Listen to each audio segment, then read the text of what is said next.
జ్వరాలు విష జ్వరాలు అంటారు. డెంగ్యూ, మలేరియా, టైఫాయిడ్ లాంటి జ్వరాలు వస్తాయి. అది ఎందుకొరకు వస్తాయంటే మన పరిసరాలన్నీ మనం పరిశుభ్రంగా ఉంచుకోకపోవడం వల్లనే వస్తుంది. ఎప్పుడైనా మన ఇంటి పరిసరాలన్నీ పరిశుభ్రంగా ఉంచుకోవాలి. మన ఇంటి చుట్టుపక్కల చెత్త చెదారం ఉండకుండా చూసుకోవాలి. మురుగు నీళ్లు ఉండకుండా చూసుకోవాలి. మన ఇంటి ముంగట ఉన్నటువంటి మోరిలో మనము తడి చెత్త పొడి చెత్తను వేస్తుంటాం. అంతేకాకుండా మిగిలిన అన్నం కూరలు కూడా ఇంటి ముంగట మోర్లో వేస్తాం, చెత్తను కూడా మోర్లో వేస్తాం. అట్లా వేయడం వల్ల మనకు అక్కడ ఈగలు దోమలు అనేటి వృద్ధి చెంది మన అందరిపై దాడి చేసినట్లయితే ఈగలు దోమలు వాలి కుట్టడం తోటి మనకు డెంగ్యూ, మలేరియా లాంటి వ్యాధులు సోకుతాయి.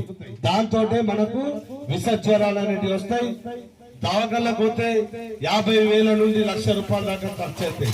ప్లేట్లెట్స్ కౌంటింగ్ తగ్గడము, డెంగ్యూ అనేది రావడం వల్ల అట్లాంటి పరిస్థితులు వస్తాయి. కనుక మనం అందరం కూడా పరిసరాల పరిశుభ్రతను మెయింటైన్ చేయాలని సందర్భంగా తెలియజేసుకుంటూ ఈ రోజు ఇక్కడ ఈ కార్యక్రమాన్ని ఏర్పాటు చేసిన కొరకు అవకాశం ఇచ్చినటువంటి గౌరవ సెక్రటరీ గారికి మరియు వారి సిబ్బందికి, అంగన్వాడీ ఆశా వర్కర్లకు, అందరికీ, గ్రామ పెద్దలకు, మాజీ సర్పంచ్లకు, ఎంపీటీసీలకు, వార్డు మెంబర్లకు, ఉప సర్పంచులకు, వివిధ హోదాల్లో ఉన్నటువంటి అందరికి కూడా మా తెలంగాణ సాంస్కృతిక సారథి పక్షాన అందరికి నమస్కారాలు తెలియజేసుకుంటూ పరిసరాల పరిశుభ్రత మీద మా పంచరి ప్రవీణ్ గారు ఒక మంచి పాటను మీకు వినిపిస్తారు.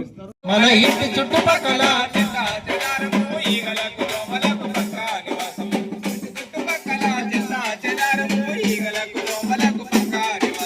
దోమకాటు వల్ల వచ్చు కొత్త కొత్త జబ్బులు, దావకానకెళ్ళి దారవయ్యాలి డబ్బులు,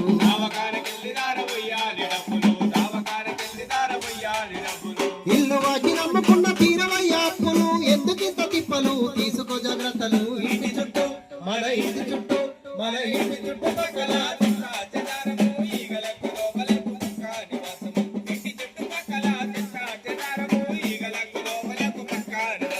ప్లాస్టిక్ డబ్బాలలో చేస్తా ఈ జీవనం, పాత టైర్లు కొబ్బరి బొండాలే ఆహారం,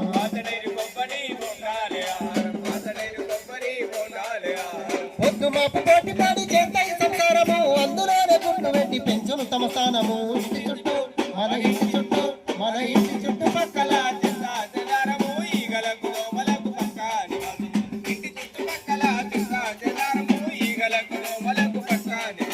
తడి చేత పడి చేత వేరు చేసి ఇవ్వాలి, పారిశుద్ధ్య బండికి తప్పక అందించాలి.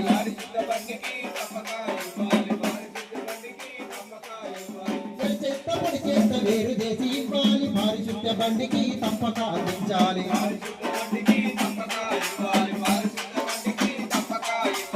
ఈగలతో లేని పని బాధలు శుభ్రంగా ఉండాలి వాడవాడ వీధులు. ఇంటి చుట్టూ మన ఇంటి చుట్టూ మన ఇంటి చుట్టుపక్కల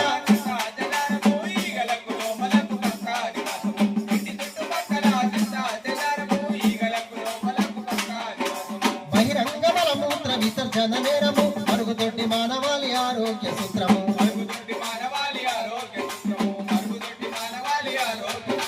తెలుసుకొని మసులుకుంటే నిండు ఆరోగ్యము, ఆదమరిచి ఉందము ఆగుతుంది ప్రాణము. ఇంటి చుట్టూ మన ఇంటి చుట్టూ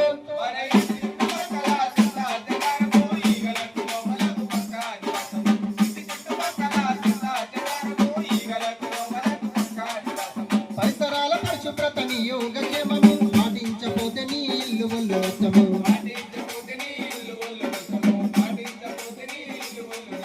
నీతోనే పడాలి మార్పుకు తొలి బీజము, ప్రతి పౌరుడి ప్రయత్నంలో పరిమళించు గ్రామము.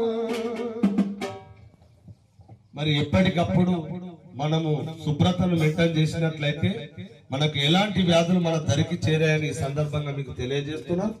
గౌరవ కలెక్టర్ గారు ఇప్పటి నుంచే ప్రజలను అప్రమత్తం చేస్తున్నారు. ఎందుకంటే వర్షాకాలంలో మనకు ఖచ్చితంగా వాంతులు, విరోచనాలు, డెంగ్యూ, మలేరియా లాంటి జబ్బులు వస్తాయి. వచ్చినట్లయితే మనము కష్టం చేసుకొని మనము సంవత్సరంలో వ్యవసాయం మీద 50,000, 1,00,000, 2,00,000 ఎవరి స్థాయికి తగ్గట్టు వాళ్ళు సంపాదిస్తుంటారు. కానీ డెంగ్యూ పాజిటివ్ వచ్చిన తర్వాత మనము ప్రైవేట్ దవాఖానలకు పోతే ఐసీయూలో ఉంచి 3 రోజులు 4 రోజులు ట్రీట్మెంట్ చేసి మనకు ఒక 50,000 బిల్లు వేస్తారు. మనకు ఇంత కష్టం చేసి ఒక జ్వరంతో 50,000 ఖర్చు పెట్టుకున్నట్టయితే మన ఆర్థిక పరిస్థితి చాలా ఇబ్బంది ఉంటుంది. ఇప్పటికే మన పిల్లల చదువుల నిమిత్తము ప్రైవేటు స్కూళ్లలో మన పిల్లలను చదివించుకుంటూ లక్షల ఫీజులు కడుతున్నారు. అది కూడా తప్పు, పొరపాటు. ఎందుకంటే గవర్నమెంట్ ఇప్పుడు మన ప్రభుత్వ పాఠశాలలన్నింటినీ కూడా చక్కగా తీర్చిదిద్ది నిష్ణాంతులైనటువంటి టీచర్లను పెట్టి ఎంతో చక్కటి విద్యను ఇంగ్లీష్ మీడియం కూడా అందించుకుంటూ పొద్దున పిల్లలకు టిఫిన్ పెడుతున్నారు, మధ్యాహ్నం భోజనం పెడుతున్నారు. ఎంతో చక్కగా చదువు చెప్తున్నారు మన గవర్నమెంట్ స్కూళ్లలో. మరి మన గవర్నమెంట్ స్కూల్ కాకుండా ప్రైవేట్ స్కూళ్లలో గొప్పలకు పోయి చదివిస్తున్నాం తప్ప ప్రైవేట్ స్కూల్లో ఎవరు ఉంటారమ్మా? ఎవరు మీకు తెలుసా? అక్కడ 10వ తరగతి ఇంటర్ చదివిన వాళ్ళు చదువు చెప్తారు. అదే గవర్నమెంట్ స్కూల్లో ఎవరు ఉంటారు? డిగ్రీలు చేసి పిహెచ్డీలు చేసిన వాళ్ళు కూడా ఉంటారు. వాళ్ళు ఏంటంటే ఎన్నో పోటీ పరీక్షలు రాస్తుంటారు. టెట్ అని చెప్పి, డిఎస్సి అని చెప్పి, ఇట్లా అన్ని పోటీ పరీక్షలు రాసి ఉద్యోగం సంపాదిస్తారు. ఒక్కసారి కాకపోతే 3 సార్లు ఎగ్జామ్ రాస్తారు. అట్లాంటి సార్లు అనుభవం ఉన్న వాళ్ళు ఉన్నదంట్లా మనం పిల్లల్ని చదివించకుండా ఇస్తారు. అంటే ఇప్పుడు మగవాళ్ళకే ట్రాక్టర్ లోన్లు ఇస్తారు, మీకు కూడా ఇస్తారు. మీరు కూడా చేయొచ్చు ట్రాక్టర్. అంటే నడుపుతారమ్మా, మనం ట్రాక్టర్ అద్దెకిస్తాం, మనకు అద్దె వస్తుంది. అది ఆ రకంగా మనం సంపాదించుకోవచ్చు. వ్యవసాయం లోపల హార్వెస్టర్లే కానీ మనకు ఇంకా ఈ ట్రాక్టర్లు కానీ రకరకాల ఇంకా ఎన్నో ఉన్నాయి. ఇవన్నీ కూడా మీకు అందిస్తుంది. ఈ విషయంపై మా మిత్రుడు మంచి పాటను, మన మహిళలకు సంబంధించిన పాటను మా రాజేందర్ వినిపిస్తారు.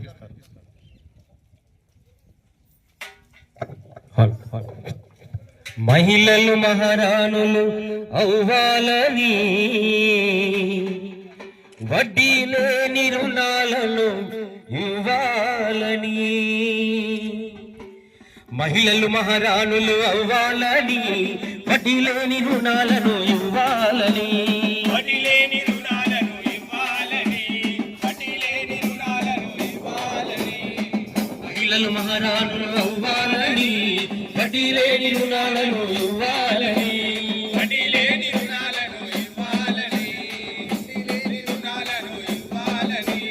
కోటి మందిని కోటీశ్వరులుగా చేయాలని సహాయక సంఘాల సమాయత్తము చేసి 1,00,000 కోట్ల రుణాలిచ్చే లక్ష్యాన్ని పెట్టుకుంది. పరుగులు పెడుతున్న పాలన తీరు మహిళలలో నింపుతుంది కొత్త హుషారు. మహిళలలో నింపుతున్న కొత్త విషాలు, మహిళలలో నింపుతున్న కొత్త విషాలు. అక్కల అక్కల చేర్చుకున్న సర్కారు అవ్వల దీవిస్తున్నారు రేవంత్ సారు.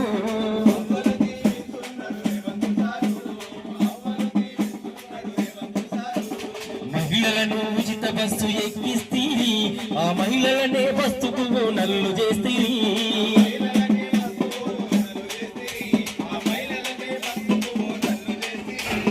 ఆశ మనసులో నా ఉండిపాయ తీరక, ఆశ మనసులో నా ఉండిపాయ తీరక. సొంత వ్యాపారం చేసేటి కోరిక పండగలలో నిజమైతున్నాయి ఇప్పుడు. అసం కష్టాలు తీరుస్తుంది ఎల్లప్పుడూ.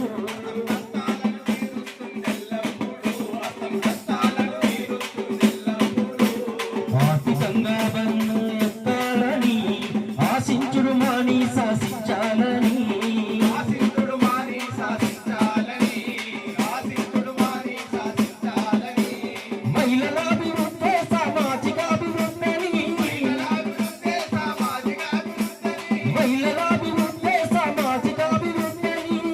అభివృద్ధే సామాజిక అభివృద్ధిని. స్వప్నాలు సాధించే మహిళా సంఘాలన్నీ పండగలను నిజమైతున్నాయి ఇప్పుడు. కష్టం కష్టాలు తీరుస్తుంది ఎల్లప్పుడూ. కష్టాలు తీరుస్తుంది ఎల్లప్పుడూ, అసం కష్టాలు తీరుస్తుంది ఎల్లప్పుడూ. స్వాతంత్రం వచ్చిన స్వేచ్ఛన్నదే లేదు, ఆత్మ అభిమానం అడగుంటుందని. అభిమానం అడగొద్దని, ఆత్మాభిమానం అడగొద్దని. మహిళా సంఘాలకు సొంత భవనాలు కట్టి, సంఘాలకు సొంత భవనాలు కట్టి, మహిళా సంఘాలకు సొంత భవనాలు కట్టి. సంఘాలకు సొంత భవనాలు కట్టి. కుర్చీలో కూసునద్దరు లెక్కలు చూడాలని పండగలు నిజమైతున్నాయి ఇప్పుడు. అసం కష్టాలు తీరుస్తుంది ఎల్లప్పుడూ. కష్టాలు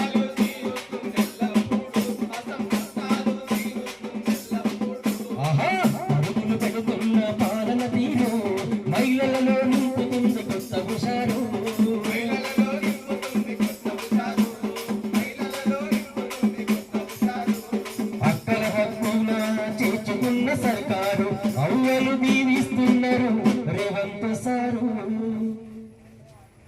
థ్యాంక్ యూ. మేము ఇప్పటి వరకు చెప్పిన విషయాలు ముఖ్యంగా మీరు గమనించాలమ్మా.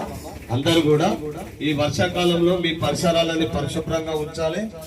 మనకు డ్రైనేజ్ అంటే మోరిలో చెత్త చెదారం వేయద్దు. గ్రామ పంచాయతీ బండికి తడి చెత్త పొడి చెత్త వేరుగా వేయాలి. మన ఇంటి ముంగట గాని ఇంటి చుట్టుపక్కల గాని నీరు అనేది నిల్వ ఉండద్దు. వర్షం నీళ్లు మన పాత సామాన్ ఏదైతే ఉంటుందో అలా వర్షం నీరు జమ అయితే అందులో ఈగలు దోమలు ఉంటాయి కనుక అవన్నీ ఉంటే కూడా బోర్లు వేయాలి, శుభ్రం చేసుకోవాలని తెలియజేస్తున్నాం. అంతేకాకుండా గవర్నమెంట్ స్కూళ్లను మీరు యూజ్ చేసుకోవాలి. మా గ్రామంలో ఇంత మంచి ప్రోగ్రామ్ కండక్ట్ చేసినందుకు ముందుగా మీకు ధన్యవాదాలు తెలియజేసుకుంటున్నాము. అసలు మా వరైతల కారణంగా గ్రామంలో ప్రజలందరూ పనులకు వెళ్ళిపోవడం జరిగింది. కాస్త ముందైతే ప్రజలందరికీ ఇది చాలా అవేర్నెస్ కల్పించింది. ఇప్పటికైనా ఏం లేదు, చాలా మంది వచ్చారు. ధన్యవాదాలు. Thank you madam. తప్పకుండా మరి ఏ కార్యక్రమం ఉన్నా మాకు చెప్పండి. మీరు చెప్పిన సమయానికి మేము వస్తాం. ఇప్పుడు కూడా మీరు చెప్పిన సమయానికి వచ్చినాం. మరలా అట్లాంటిది ఏమైనా ఉంటే మీరు ఆర్గనైజ్ చేయండి. తప్పకుండా మీరు చెప్పిన సమయానికి వస్తాం. Thank you.